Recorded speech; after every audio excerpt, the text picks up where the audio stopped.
여러분은 혹시 남들이 부러워하는 성공을 손에 쥐고도 매일 밤 공허함에 잠 못 이루는 경험을 해보셨나요?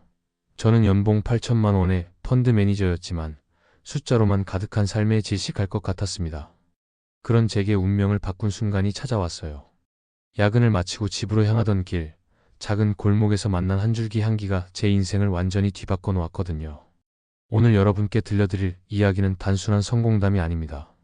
잘못한 기차에서 용기 있게 내린 한 남자가 어떻게 자신만의 색깔을 찾아갔는지, 그리고 진짜 의미 있는 삶이 무엇인지 깨달은 진솔한 여정이에요.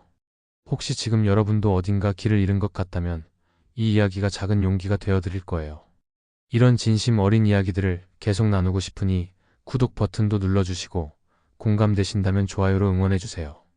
여러분의 작은 관심이 더 많은 분들에게 희망을 전하는 힘이 됩니다. 그럼 지금부터 제가 걸어온 길을 들려드릴게요. 저는 38살이 되던 해 완전히 무너져 있었습니다. 매일 아침 알람이 울리면 가슴이 답답해져서 숨을 쉬기조차 힘들었어요. 증권회사에서 펀드 매니저로 일하며 남들이 보기엔 성공한 삶을 살고 있었지만 제 안은 텅 비어 있었습니다. 숫자로만 가득한 모니터 앞에서 하루 종일 앉아 있으면서 저는 점점 숫자가 되어가고 있었어요. 김민우라는 이름 대신 4번으로 불리고 실적과 수익률로만 평가받는 삶이었습니다.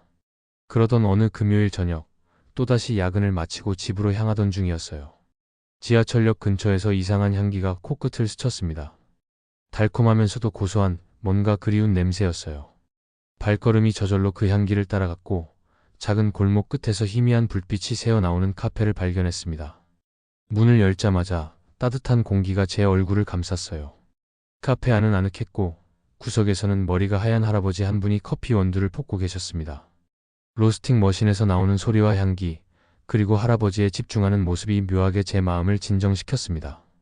할아버지께서 저를 보시더니 빙그레 웃으시며 말씀하셨어요. 젊은이, 힘들어 보이네. 커피 한잔하고 가게. 그분이 내려주신 커피를 마시는 순간 제 입안에 펼쳐진 맛은 지금까지 마셔본 어떤 커피와도 달랐습니다.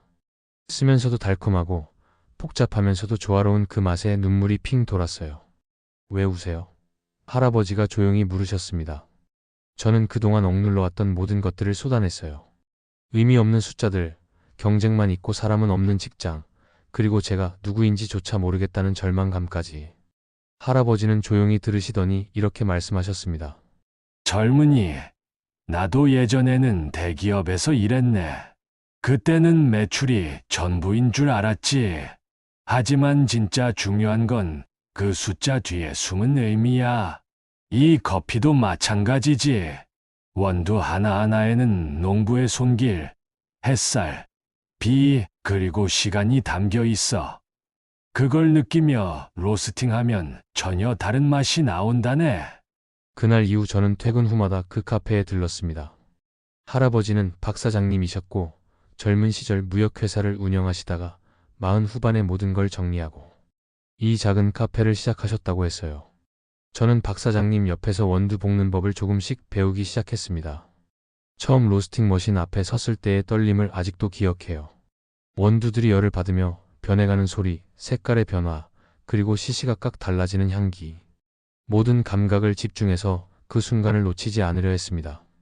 박 사장님은 제 어설픈 손놀림을 보시며 인내심 있게 가르쳐 주셨어요. 원두마다 성격이 다르다네. 같은 품종이라도 자란 환경, 가공 방법, 보관 상태에 따라 전부 달라. 그걸 이해하고 존중해야 제대로 된 맛을 낼 수 있어. 박 사장님의 말씀이 제 가슴에 깊이 박혔습니다. 몇 달 후 저는 회사에 사표를 냈습니다. 주변 사람들은 모두 말렸어요. 아내 수연이는 울면서 반대했고 부모님은 실망하신다며 연락을 끊으셨습니다. 하지만 저는 더 이상 그 기차에 탄 채로 살 수 없었어요. 잘못한 기차에서 내릴 용기만 있다면 새로운 길을 찾을 수 있다고 믿었습니다. 박 사장님께서는 제게 작은 로스팅 머신 하나를 빌려주셨어요. 집 베란다에서 시작한 저의 첫 번째 로스팅이었습니다. 연기가 나고 냄새가 심해서 이웃들이 항의했지만 저는 포기하지 않았어요. 매일 새벽 5시에 일어나 근처 산을 뛰었습니다. 맑은 공기를 마시며 몸을 단련한 후 커피에 관한 책들을 읽고 또 읽었어요. 그리고 후에는 원두를 볶으며 제만의 맛을 찾아갔습니다. 하지만 현실은 녹록지 않았습니다. 몇 달간 수입이 전혀 없었고 통장 잔고는 바닥을 드러냈어요. 아내는 파트타임으로 일하며 생활비를 벌어야 했고 저는 그런 아내에게 미안한 마음뿐이었습니다.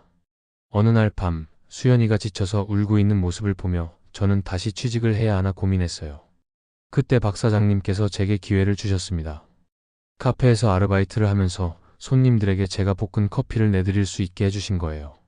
처음에는 떨렸지만 손님들이 제 커피를 마시고 미소 짓는 모습을 보며 큰 보람을 느꼈습니다.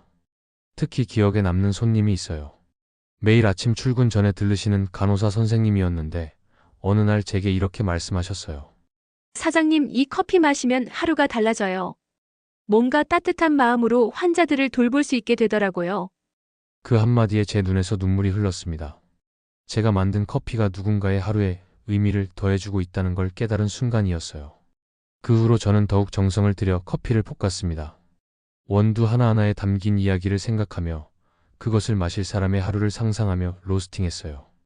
박 사장님께서는 제게 원두 농장을 운영하시는 할아버지를 소개해 주셨습니다. 강원도 산골에서 직접 커피를 재배하시는 분이셨어요. 그 할아버지를 만나러 갔을 때의 감동을 잊을 수 없어요. 산비탈에 가지런히 심어진 커피나무들, 그리고 한 알 한 알 정성스럽게 따는 할아버지의 손길. 할아버지는 제게 말씀하셨어요. 이 원두들이 좋은 커피가 되려면 많은 사람들의 손을 거쳐야 해요.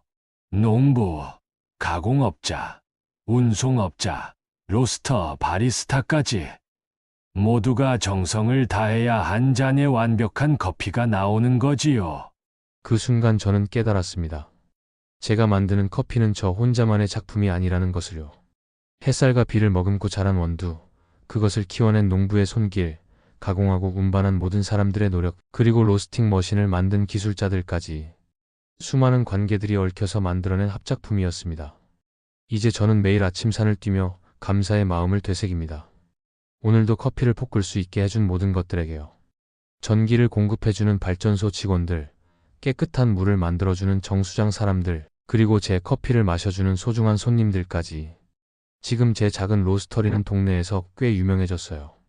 SNS를 통해 전국에서 주문이 들어오고 커피 교육 프로그램도 운영하고 있습니다.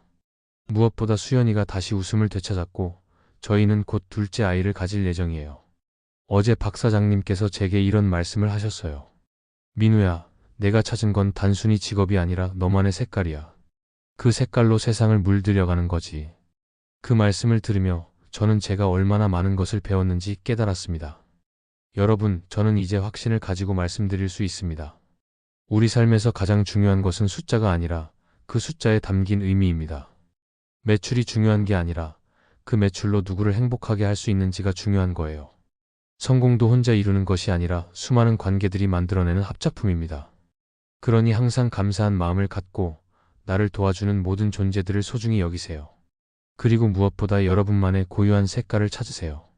남을 따라하려 하지 마시고 여러분 안에 잠들어 있는 진짜 모습을 깨워주세요. 그것이 바로 여러분을 가장 아름답게 만드는 힘이고 이 세상에 꼭 필요한 여러분만의 선물입니다. 저는 매일 새벽 산을 뛰며 원두를 볶으며 그리고 한 잔의 커피에 제 마음을 담으며 이 진리를 되새기고 있습니다. 저는 매일 새벽 산을 뛰며 원두를 볶으며 그리고 한 잔의 커피에 제 마음을 담으며 이 진리를 되새기고 있습니다. 여러분, 제 이야기를 끝까지 들어주셔서 정말 감사합니다. 지금 이 순간에도 여러분은 어떤 향기를 찾아가고 계신가요? 혹시 저처럼 잘못된 기차에 타고 있다고 느끼시나요? 아니면 이미 용기를 내어 새로운 길을 걷기 시작하셨나요? 저는 오늘도 박 사장님께서 가르쳐 주신 그 따뜻한 마음으로 원두를 볶으며 생각해 봅니다. 제 이야기가 누군가에게는 작은 용기가 되었을까요? 수연이가 다시 웃음을 찾았듯이 여러분도 여러분만의 행복을 되찾으셨으면 좋겠어요. 댓글로 여러분의 진솔한 이야기를 나눠주세요. 지금 어떤 숫자에 매여 힘들어하고 계신지, 여러분만의 색깔을 찾기 위해 어떤 노력을 하고 계신지, 혹은 감사해야 할 소중한 관계들이 누구인지 들려주세요. 여러분의 한 문장이 또 다른 누군가에게는 새벽 산길을 뛰게 하는 힘이 될 수 있습니다. 이 영상이 여러분 마음에 따뜻한 커피 한 잔 같은 위로가 되었다면 좋아요 버튼으로 응원해주세요. 그리고 앞으로도 저와 함께 의미 있는 이야기들을 나누고 싶으시다면 구독과 알림 설정 부탁드립니다. 여러분의 작은 클릭 하나가 더 많은 분들에게 희망의 메시지를 전하는 힘이 됩니다. 오늘도 여러분만의 특별한 향기로 가득한 하루 되세요. 그리고 기억해 주세요. 여러분은 이미 충분히 아름다운 존재이고 이 세상에 꼭 필요한 분이라는 걸요. 진심으로 감사합니다.